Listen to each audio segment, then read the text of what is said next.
Saphinde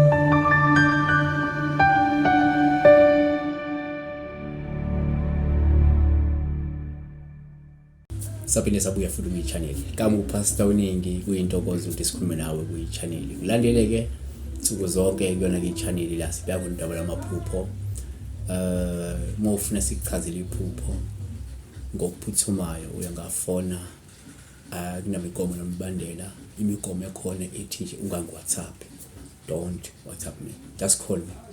Then when I have time I will respond to your dream ngaleso sikhathi usufone ngaso. Qinisekisa ukuthi masubukela ivideo lo uyayilike ekugcineni. Qinisekisa futhi unephupho elinjula isentence noma inama details amaningi ngifonele ngoba ngesikwazi ukubheka la ngithi isikhathi asikho but kuyashesha futhi mawufonile yabona. Fake i-time enough ukuthi ngama minute ungifonele sibheke iphupho lika Lindoma ukuthi sawubona uphupha ushaya umama okuzalayo esiphongweni ichazana. So asazi nalokuthi bebebangani umsukelo wambhaqabula wambhonya nginduku kodwa ke ngaloko esingakusho ukuthi uma uphupha nje ulwa nomzali wakho uphawu oluvama ukubika ukuthi phakathi kwenu kukhona mhlawumbe noma ke kuke waba khona ukungaboni ngasolinye kwangaphambilini yabona.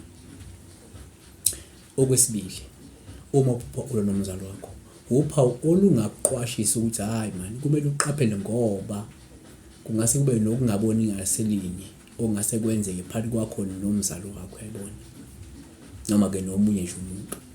Khumbula ukuthi abantu banokuphupha izinto zenzeke njengoba zinjalo. Abanye banokuphupha izinto ezidinga ukuchaza. Kuyenze uma uphupha ulwa uvele ulwe ngakusasa. Kuyenze uma uphupha ubone umunye umuntu ebusuku uphinde umone ngakusasa.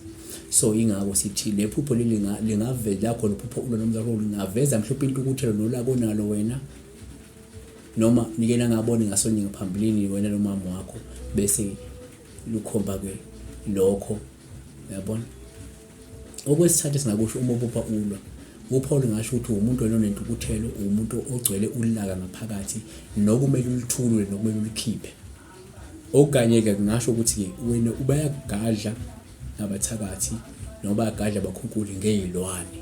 Ingakho kayibona usulwa nomuntu ongumzali noma ulwa nje nomunye umuntu empilweni. Siphetha ngokuthi ke uma uphupha ulwa nomzali wakho uphawu ngabe lichaze ukuthi usuke ulwa nemimoya emimbi, usukulwa nemimoya emibi, usukulwa nesilwane esizenza umzali wakho ngesikhathi leso. Abathakathi bayakwazi ukuthi bekuthumbele ngemimoya emibi noma bekuthumbele ngesilwane noma ngezilwane ugcina usulwa kube ngathi ulwa nomuntu omaziyo noma kanti ingesikhathi ulwa nalezi zilwane abasuke bekuthumela zona noma ulwa ke nesilwane usuke uthunyelwa sona noma usuke usesesikwembethe nje empilweni. Siyabonga uNkulunkulu ekulonde like le video le bese uyobheka ama video esenzile previously qhubeka kube ingxenye family iphupho ufuna sichazele lona lena ama details amaningi ifona ngane kwethu usibuze sizakuphendula masinesikhathi. Yabonga.